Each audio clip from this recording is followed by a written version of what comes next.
لیکن حقیقت جو میں آپ کو بتا رہا ہوں نا، قرآن مجید نے صاف ارشاد فرما دیا ہے جو کافر ہوگا آخرت میں اسے کسی کام اچھے کام کا کوئی صلہ نہیں دیا جائے گا، سب اس کا برباد ہو چکا ہوگا اگر ایمان نہیں ہے تو جب اس کا سب کچھ برباد ہی ہونا ہے تو اس کے ساتھ کھڑے ہو کے اپنا مال اس کو دے کر برباد کیوں کر رہے ہو؟ کسی کافر کو زکات دینے سے زکات ادا نہیں ہوتی، تو لہذا یہ جو ادارہ ہے کوئی ضرورت نہیں ہے آپ کو تعاون کرنے کی۔ ہاں آپ اس طرف اس وقت دیکھیں کہ جب آپ کے پاس اپنے ادارے نہ ہو، کہ آپ کے پاس اپنے ادارے نہیں ہیں جو اس سارے کام کر رہے ہیں تو پھر آپ وہاں کیوں نہیں جا رہے؟ اب یہ تو سیدھی سیدھی بات ہو گئی کہ آپ مسلمانوں کو چھوڑ کر کافروں سے دوستی کر رہے ہیں، یا مسلمانوں کو چھوڑ کر کافروں کو مضبوط کر رہے ہیں، کسی بھی حوالے سے ہو۔ دیکھو مسلمان کا ایمان اتنا کمزور نہیں ہے یار کہ 2 روٹی پر بک جائے، اتنا کمزور مسلمان کا ایمان نہیں ہے کہ 1 بورے راشن پر وہ بک جائے۔ صحابہ کو دیکھے کہ صحابہ نے تو پیٹ پر پتھر باندھ لیا لیکن کافر سے مقابلہ کیا، لیکن ہمارے ہاں پیٹ پر پتھر باندھنا تو بہت دور کی بات ہے، بھرے ہوئے پیٹ پر کے باوجود، بھرے ہوئے پیٹ کے باوجود کسی کافر کے دروازے پہ جا کر کھڑے ہو جانا۔ یہ آپ کو پتا ہے کہ یہ صرف جب آپ بحیثیت مسلمان کسی کافر کے پاس جاتے ہیں نا تو پھر آپ کی اپنی شخصیت نہیں ہوتی، پھر آپ وہاں فرد واحد نہیں ہوتے، پھر وہاں یہ بات نہیں ہوتی کہ فلاں شخص کے پاس آیا، نہیں، وہاں یہ بات ہوتی کہ دیکھو مسلمان کافر کے پاس جھک کر آیا، مسلمان نے کافر کے سامنے ہاتھ پھیلایا، تو پھر وہاں ایک فرد واحد کا نام لے کر اس کی عزت نہیں گرتی ہے، پھر بات اسلام پر آتی، بات مسلمان پر آتی۔ تو لہذا یہ ایمان جو ہے یہ بہت بڑی نعمت ہے، اسی ایمان کے لیے صحابہ کرام نے جانیں دی ہے، اسی ایمان کے لیے آج ہم 1-2 روٹی کے لیے ایمان کو چھوڑ رہے ہیں، 1 بورا راشن، اس کے لیے ایمان جناب کی پرواہ نہیں ہے۔ آپ ان کو لوگوں کو تو دیکھیں جن کے نام لیوا ہے کہ انہوں نے اپنا وطن چھوڑ دیا ایمان کی خاطر، اپنی جائیدادیں، اپنا گھر بار چھوڑ دیا۔ بعض صحابہ ایسے بھی تو تھے نا کہ مکہ میں جن کی جائیدادیں تھیں، مال و دولت رکھتے تھے، لیکن کیا ہوا؟ رسول اللہ صلی اللہ علیہ وسلم کے نام پر سب کچھ چھوڑ کر بالکل نکل گئے، اور ایسا بھی نہیں کہ 2 دن کے لیے، 1 مہینے کے لیے، نہیں، اس وقت وہ نکل گئے تو بس اب واپس پلٹ کر نہیں آنا۔ اب تو یہ بھی نہیں پتا کہاں پہنچیں گے، اب تو یہ بھی نہیں پتا کیا ہوگا، اب تو یہ بھی خبر نہیں زندہ رہیں گے یا نہیں۔ بس رسول اللہ صلی اللہ علیہ وسلم کی محبت چیز ہی ایسی ہے، ایمان کی لذت جو ہے نا یہ چیز ہی ایسی ہے کہ یہ انسان کو ایسی دیوانگی عطا کرتی ہے کہ آپ لوگ اسے نہیں سمجھ سکتے، اور اس وقت انسان جو ہے اپنا سب کچھ داؤ پہ لگا کر یا اپنا سب کچھ قربان کر کے رسول اللہ صلی اللہ علیہ وسلم کے دین کے لیے نکل پڑتا ہے۔ تو یہ صحابہ کرام کا عمل تھا کہ اپنا سب کچھ چھوڑ دیا، ایمان بچا لیا۔ آج ہم اپنا سب کچھ بچا رہے ہیں، اگر نہیں بچاتے تو ایمان نہیں بچا۔ ہر چیز کی فکر ہے، ہر چیز کی پرواہ ہے۔ 1000 کا نوٹ بھی اگر جیب میں رکھا ہو اس کی فکر ہوگی یار ہے یا نہیں، نظر نہیں آیا، کم ہو گیا، یہ ساری فکر ہوگی۔ ارے چپل تک کی فکر ہوتی ہے، اپنے لباس کی فکر، کھانے پینے کی فکر، ہر چیز کی فکر۔ کیا کبھی ہم نے ایمان کی طرف بھی ایسے ہی توجہ کی ہے کہ یار ایمان بھی ہے یا گیا؟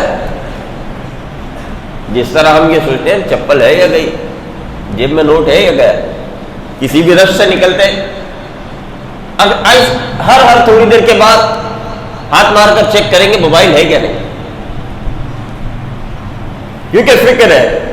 یار کبھی کیا ایسا دن نہیں آئے گا کہ ہم بیٹھ کر یہ سوچیں کہ یار ایمان ہے یا نہیں ہے؟ میلہ تو نہیں ہو گیا، چلا تو نہیں گیا، ختم تو نہیں ہو گیا، ہاں مردہ تو نہیں ہو گیا، لیکن ہم اس طرح بالکل نہیں دیکھتے. تو بابا سب سے بڑی دولت ایمان ہے.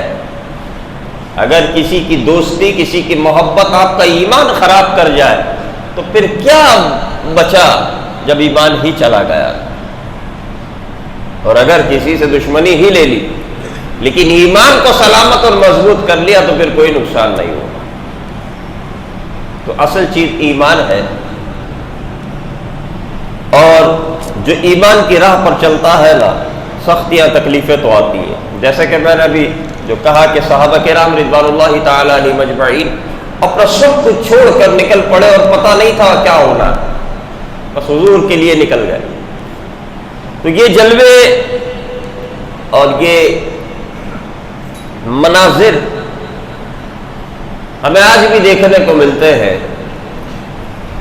آج بھی رسول اللہ صلی اللہ علیہ وسلم کے وہ دیوانے سلامت ہے کہ جو صرف ایمان کی حفاظت کے لیے، صرف محبوب کو راضی کرنے کے لیے، محبوب کے دین کی خاطر جو اپنے گھروں سے نکل جائیں اور جنہیں واپسی کی خبر نہ ہو. ایک طرف مال بھی ہو، اولاد بھی ہو اور سارا کاروبار اور سب کچھ آسانیاں، اور ایک طرف تپتی دھوپ اور جناب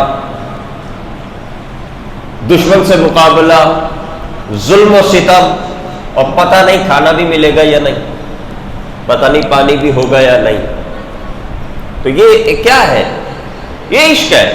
جس عشق کے ہم دعائیں کرتے ہیں نا، اے اللہ اس عاشق رسول بنا دے، اے اللہ تیرے حبیب کی محبت عطا فرما، شاید اس دعا میں بھی ہم مخلص نہیں ہیں.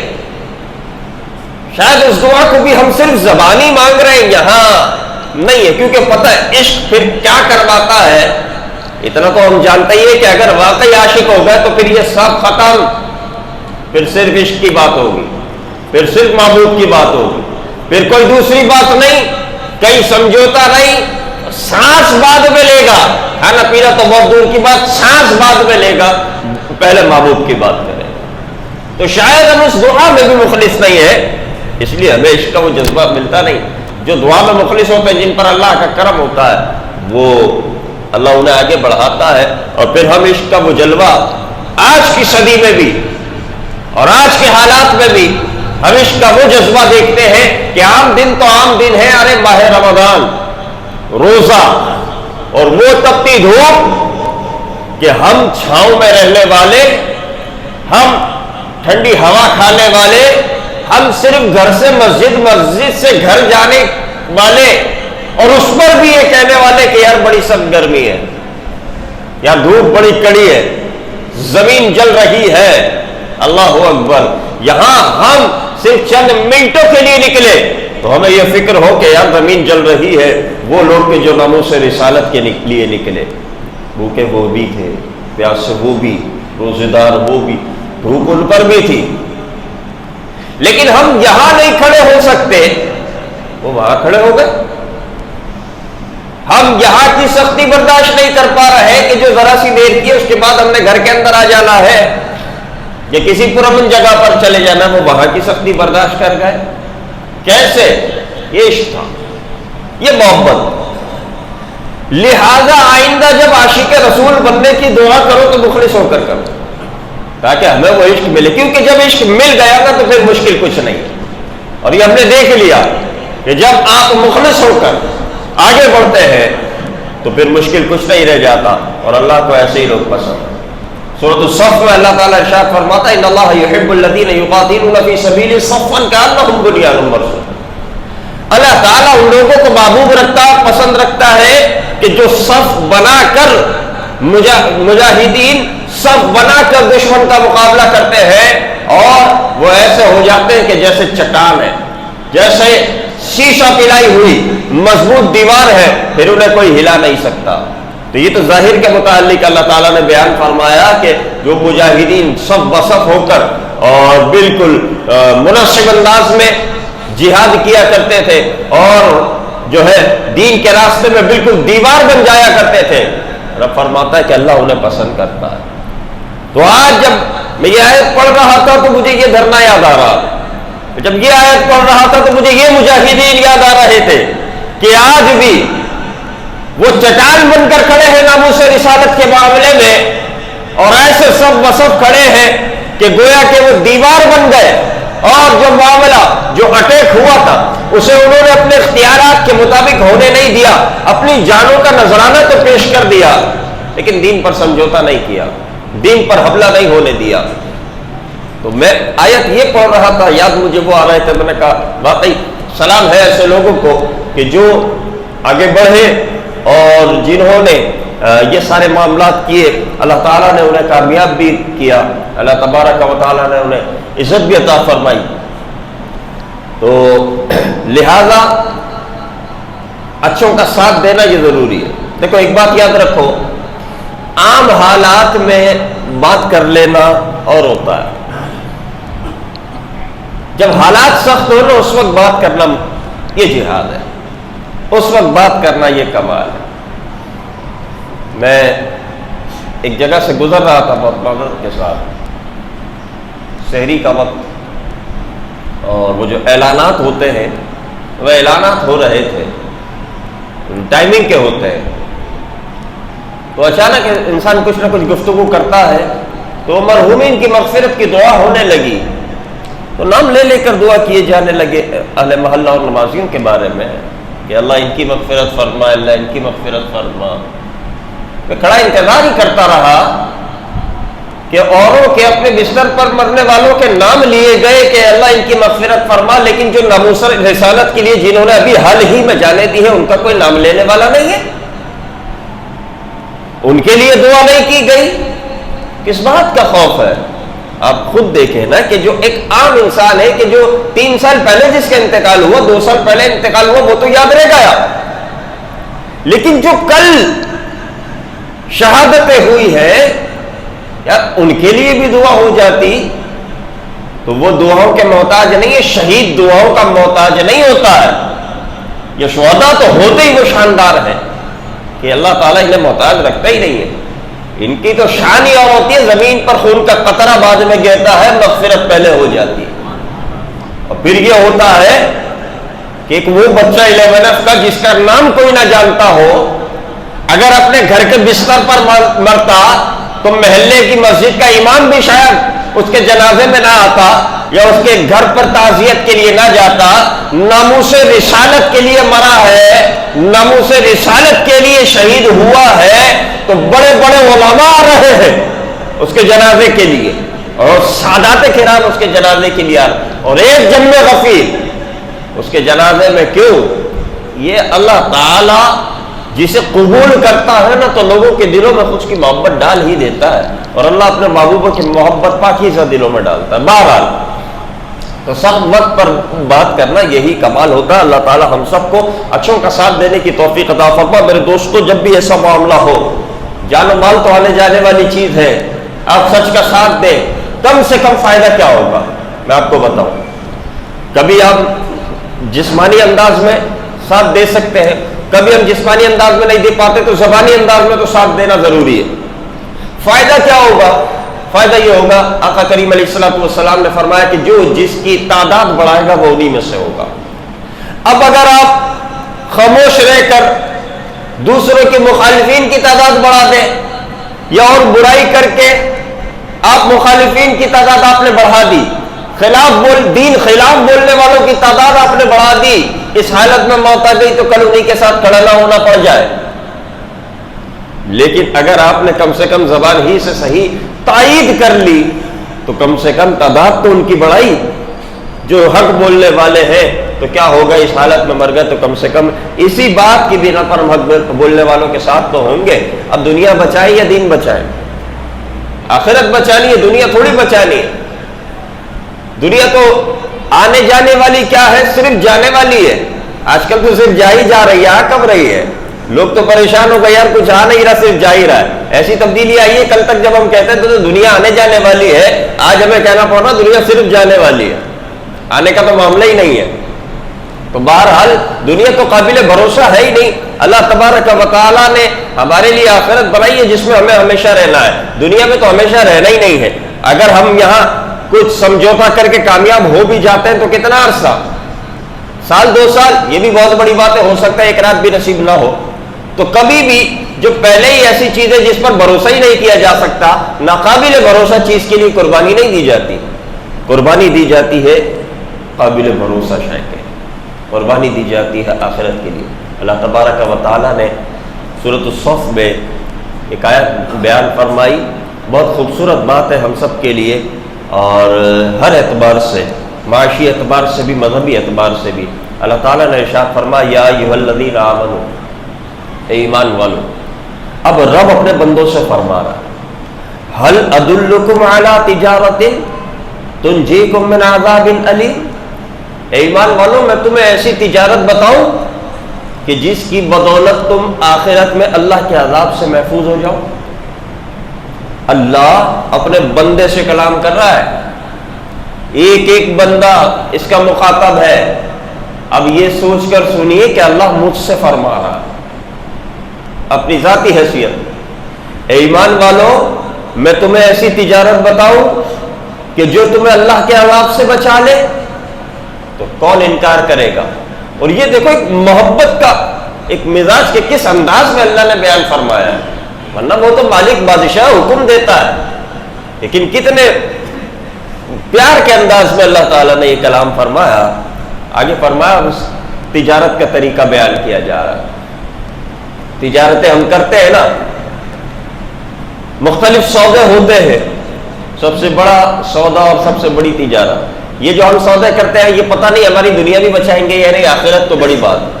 لیکن جو اللہ فرما رہا ہے وہ دنیا کے ساتھ آخرت بھی ہماری محفوظ کر دے گی. فرمایا تؤمنون باللہ ورسولہ، اللہ اس کے رسول پر ایمان رکھو.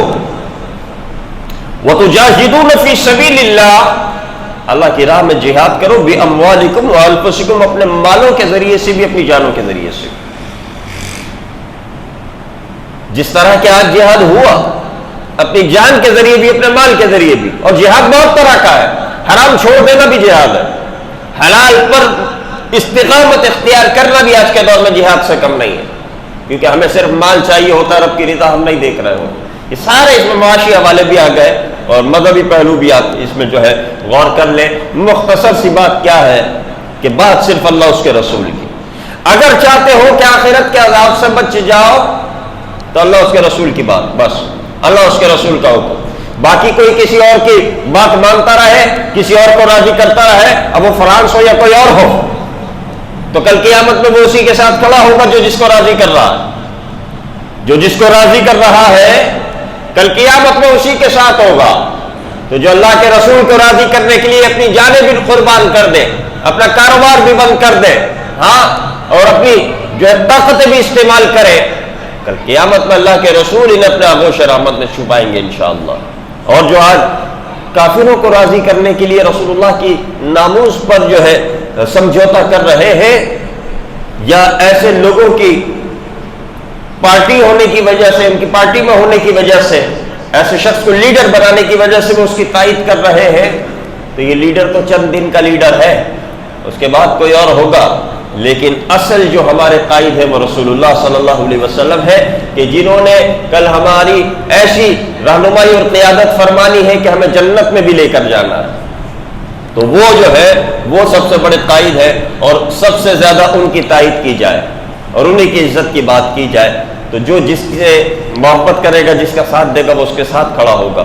اللہ تعالیٰ فرما رہا ہے سب سے بڑی چیز تؤمنون باللہ ورسولہ، اللہ اس کے رسول پر ایمان لاؤ. جب بات کرو تو اللہ اس کے رسول کی بات کرو. وتجاہدون فی سبیل اللہ باموالکم وانفسکم، اپنے جان و مال کے ساتھ اللہ کی راہ میں جہاد کرو. ایسا نہیں کہ تم سب یہ کہو کہ نہیں جناب میں کلمہ تو پڑھتا ہوں، میں مسلمان تو ہوں، اس کے بعد گھر میں بیٹھے رہو. نہیں، جب حالات اچھے ہیں تو بیٹھو گھر میں، کوئی تمہیں آواز نہیں دے رہا. لیکن جب حالات برے ہیں، جب دین مخالف قوتیں سامنے کھڑی ہو، جب تمہارے مسلمان بھائی سڑکوں پر نکلے ہوئے ہو، تو پھر یہ نہ سوچو کہ گھر میں بیٹھ کر میں دین کی بات کر لوں گا. نہ نہ نہ نہ، پھر اپنی جان اور اپنے مال کے ذریعے سے اللہ کی راہ میں جہاد کرو. دونوں باتوں کو اللہ تعالیٰ نے یہاں جوڑ دیا ہے. جہاد کتنا ضروری ہے صحابہ سے پوچھو. اگر ضروری نہیں ہوتا تو صحابہ جیسی عظیم ہستیاں اس طرف نہیں آتی، لیکن وہ انہوں نے کیا بھی اور سکھایا بھی انہوں نے یہ کہ جہاد ایسا ہوتا ہے، قربانی ایسے دی جاتی ہے، اور اپنا سب کچھ رسول اللہ کی محبت میں ایسے قربان کیا جاتا ہے۔ ہم ڈرتے ہیں یار یہ نقصان نہ ہو جائے، یار یہ نقصان نہ ہو جائے، مالی نقصان نہ ہو جائے، جانی نقصان نہ ہو جائے، منصب نہ چلا جائے وغیرہ وغیرہ، بعد میں جینا مشکل نہ ہو جائے۔ بہتر کیا ہے؟ بولا بہتر یہ ہے کہ یار رک جاؤ۔ ہمارے ایک دوسرے کو مشورے بھی دیے جاتے ہیں، یار ابھی رک جاؤ، بہتر یہی ہے گھر میں رہو، بہتر یہی ہے یہ کرو۔ نہیں، اللہ کیا فرما رہا؟ ذالکم خیر لکم ان کنتم تعلمون، یہی تمہارے لیے بہتر ہے جو بتایا۔ اگر تم عقل رکھتے ہو، اگر تم جانتے ہو تو بہتر تمہارے لیے یہی ہے، کیونکہ پھر یہ ہو سکتا ہے کہ ساری زندگی کی عبادت تمہیں نہ بچا سکے، لیکن ہمارے محبوب کی ناموس کے لیے ہو سکتا ہے ایک رات کا نکلنا تمہیں جو ہے بچا لے آخرت میں۔ اللہ کے ہاں تو قبولیت کا معاملہ، اخلاص خلوص کا معاملہ ہے۔ جو خلوص کا جذبہ وہاں میدان میں اترنے پر آتا ہے نا، ایمان کی چاشنی وہی سمجھ آتی ہے، ایمان کی چاشنی وہی سمجھ میں آتی ہے۔ اسی لیے ہم نے دیکھا کہ کسی کو جو ہے گولی لگی، شہادت ہو گئی، لیکن چہرے کی مسکراہٹ نہیں جا رہی۔ ہنستے ہوئے کون مرتا ہے یار؟ لیکن جو رسول اللہ کی محبت میں مرتا ہے وہ ہنستا ہوا ہی مرتا ہے۔ اس کے لیے موت بھی جو ہے وہ اتنی سزا سما کر پیش کی جاتی ہے کہ اسے دیکھ کر مسکرا دیتا ہے۔ اللہ ہمیں ایسی موت عطا فرمائے۔ لیکن یہ یاد رکھنا، شہادت گھر کے بستر پر نہیں آتی، شہادت کے لیے میدان میں اترنا پڑتا ہے۔ تو شہادت کے لیے ہم دعا تو کرتے ہیں، لیکن رہتے گھر کے بستر پر ہے تو ایسا نہیں ہوتا۔ آگے اللہ تبارک و تعالی نے فرمایا کہ اور بھی بہت کچھ ملے گا۔ مولا وہ کیسے ملے گا؟ کامیابی یہ کیسے ہے؟ کامیابی میرے دوستو ایسے ہے کہ دین کے خلاف دنیا کی طرف جاؤ گے تو کیا ہوگا؟ تھوڑے سے پیسے کما لو گے یا بچا لو گے بس، لیکن اگر دین کی طرف آؤ گے تو آخرت کی آسانی ملے گی، اور وہ یہ ہوگی کہ یغفر لکم ذنوبکم، اللہ تمہارے سارے گناہوں کو معاف فرما دے گا۔ ویدخلکم جنات، اللہ تمہیں جنت میں داخل فرمائے گا، تجری من تحتها الانہار، اور وہ جنتیں کہ جس کے نیچے نہریں جاری ہے، ومساکن طیبۃ فی جنات عدن، اور وہاں جنتوں میں اعلیٰ ترین جنتوں میں تمہارے لیے باغات ہو، تمہارے لیے جو ہے بڑے بڑے محل ہوں گے۔ ذالک الفوز العظیم، اللہ فرما رہا ہے یہ کامیابی، کامیابی بڑی یہی ہے کہ تم آخرت اپنی بنا لو۔ دنیا بنانا کامیابی نہیں ہے، کیونکہ دنیا کو تو ہم نے چھوڑ کے جانا ہے نا، پھر کامیابی کیسی؟ کامیابی وہ جو ہمیشہ کی ہو، کامیابی وہ جس کے بعد کوئی اور راستہ، کوئی سفر نہ ہو۔ تو اللہ فرما رہا ذالک الفوز العظیم، بڑی کامیابی یہی ہے۔ وَأُخْرَى تُحِبُّونَهَا، اب کوئی یہ سوچے کہ ٹھیک ہے آخرت ملے گی، لیکن کیا دنیا ہم بالکل پستی میں گزاریں گے؟ نہیں، ایک نعمت یہ اور ایک نعمت اور، مولا وہ دوسری نعمت کون سی ہے؟ وَأُخْرَى تُحِبُّونَهَا، اور ایک دوسری نعمت اور ہے کہ جسے تم بہت پسند کرتے ہو۔ مولا وہ نعمت کون سی ہے؟ وہ کیا ہے؟ نصر من اللہ وفتح قریب وَأُخْرَى تُحِبُّونَهَا، اور ایک اور نعمت ہے کہ جو تمہیں بہت محبوب ہے، وہ کیا ہے؟ کامیابی اور فتح۔ تو اللہ تعالیٰ فرماتا ہے کہ تم میدان میں تو اترو، نصر من اللہ وفتح قریب، پھر اللہ کی مدد بھی آئے گی اور فتح بھی تمہارے قریب ہوگی۔ وَبَشِّرِ الْمُؤْمِنِينَ، اور جو ایمان والے ہیں انہیں یہ خوشخبری دے دی جائے۔ تو یہاں پر صاحب اللہ تبارک و تعالیٰ نے یہ ساری باتیں بیان فرما دی کہ دیکھو اصل آخرت، جیسے حالات ہونا ویسا فیصلہ کرنا پڑا۔ حالات پر عمل ہے تو آپ کو کون کہہ رہا ہے، لیکن جب بات ناموس رسالت، ابھی دیکھو کامیاب کے ہوئے نہیں ہوئے، ہاں عزت افزائی بھی ہوئی، بڑے بڑے لوگ ہل گئے بغیر اسلحہ اور جناب بغیر ہتھیار، سب کیسے ہو گئے؟ اور میں بار بار کیوں کہہ رہا ہوں؟ بار بار اس لیے کہہ رہا ہوں کہ یہی ایمان کی لذت کہتے ہیں اس کو ہے، جو چیزیں ہم دعاؤں میں مانگتے ہیں۔ تو اپنے اندر ایمان کا وہ جذبہ پیدا کرو، میدان میں تو اترو۔ ارے رسول اللہ کا ایک مجاہد 100 پر بھاری ہوتا ہے، دیکھ تو لیا بغیر اسلحے بھی بھاری ہوتا ہے، نہتے لوگ اسلحے والوں پر بھاری، وہ لوگ کہ جن کے پاس منصب نہیں ہے دنیاوی، منصب والوں پر بھاری۔ کیوں؟ اپنے طور پر نہیں، جب اللہ کی مدد آتی ہے تو پھر ایسے ہی آتی۔ تو ہمیشہ ہر معاملے میں جو ہے اپنا نام رسول اللہ صلی اللہ علیہ وسلم کے غلاموں میں لکھوایا گیا۔ یہ دنیا جو ہے یہ تو جانے والی چیز ہے، اصل جو تجارت کا لفظ اللہ تعالیٰ نے یہاں پر استعمال فرمایا اور ہماری عقلوں کے ہمارے مزاج کے مطابق اللہ نے سمجھا دیا کہ ایسی تجارت جو تم دنیا کے لیے کرتے ہو یہ کرتے رہو، منع نہیں ہے، لیکن اصل تجارت اللہ نے بتا دی کہ ایک وہ بھی ہے کہ جس کے ذریعے سے تم آخرت حاصل کر لیتے ہو، اور وہ کیا ہے؟ اللہ اس کے رسول پر ایمان رکھنا، اللہ اس کے رسول کی بات کرنا اور اس کے لیے کوششیں کرنا، اپنی جان سے بھی اپنے مال سے بھی، کہ جب جیسے حالات ہو بندے کو پیچھے نہ ہٹنا، یہی کمال ہے۔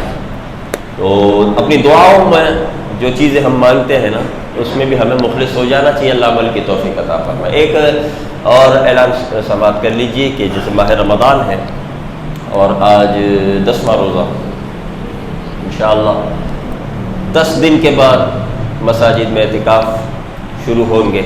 اعتکاف کیا ہے؟ کہ 10 دن کے لیے اللہ کے گھر میں مہمان بن کر رک جانا اور بس عبادت عبادت اور عبادت کرنا۔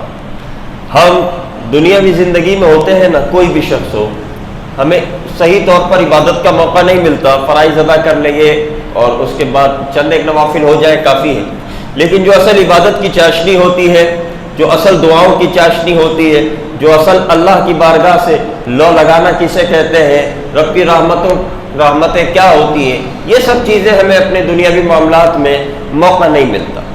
اللہ تعالیٰ نے یہ اتنی خوبصورت عبادت دی ہے اعتکاف، کہ جس میں انسان ساری چیزوں سے اور ساری فکروں سے آزاد ہو کر 10 دن کے لیے اسی اللہ کے گھر میں آتا ہے نا، تو وہ عبادت کی لذت کو سمجھتا ہے، اسے پھر اللہ کا قرب ملتا ہے، کیونکہ موقع ہے اس کے پاس عبادتیں کرنے کا، اور اب اسے فی الوقت کوئی فکر بھی نہیں ہے، تو ایسے وقت میں وہ جب عبادت کرتا ہے تو واقعی بہت اللہ کا قرب بھی ملتا ہے، اور اسے ایمان کیا ہے، رب کی ذات کیا ہے، یہ ساری چیزیں سمجھ آتی ہے کہ وہ جو ہے ان چیزوں کے قریب آتا ہے۔ تو لہذا یہ جس طرح اللہ والوں نے عبادتیں کی ہے کئی برسوں تک، کئی مہینوں تک، تو ہم وہ تو نہیں کر سکتے، لیکن اس کی جھلک ہلکی سی ہم اس 10 دن میں محسوس کر سکتے ہیں۔ تو لہذا ہم عبادت جو ہے اعتکاف کی طرف سے بہت سے لوگ غافل ہوتے ہیں۔ اعتکاف اس معاملے میں بہت خوبصورت عبادت ہے، انشاءاللہ ہمارے یہاں اعتکاف کیا جائے گا، اور ہر سال الحمدللہ بہتر سے بہتر ہم اس کو بناتے رہے، اور ہمارے ہاں جامع مسجد باغ اطہار میں بہت بہتر انداز میں اعتکاف ہوتا ہے، عبادت کا موقع بھی ہوتا ہے اور تربیتی نشستیں بھی ہوتی ہے۔ تو جو احباب یہ ذہن رکھتے ہیں کہ وہ اللہ کے گھر میں اعتکاف کریں، وہ پہلے سے رابطہ فرمائے، ایسا نہ ہو کہ بالکل آخری دن آ پائے اور ہم انتظامات نہ کر پائے یا کوئی اور معاملہ ہو جائے۔ لہٰذا اعتکاف کرنا چاہیے، اس کا بہت ثواب اور فائدہ تو اپنی جگہ ہے، لیکن جو ایمانی لذت ملتی ہے اس کا کوئی بدل نہیں، وہ پورا سال کی سمجھ لیں ایک چارجنگ ہوتی ہے کہ انسان اس کے بعد پورا سال جو ہے وہ چارج رہتا ہے۔ تو جو احباب اعتکاف کرنا چاہتے ہو وہ پہلے سے رابطہ فرما لیں تاکہ نام نوٹ کیے جا سکے، اور جتنا انتظام ہمیں کرنا ہے محدود ہے، ظاہر جگہ ہمارے پاس چھوٹی ہے، تو اس کے مطابق ہم جلدی جو ہے وہ سب مکمل کر سکیں۔ اللہ تبارک و تعالی ہم سب کو عمل کی توفیق عطا فرمائے۔ وآخر دعوانا الحمد للہ رب العالمین۔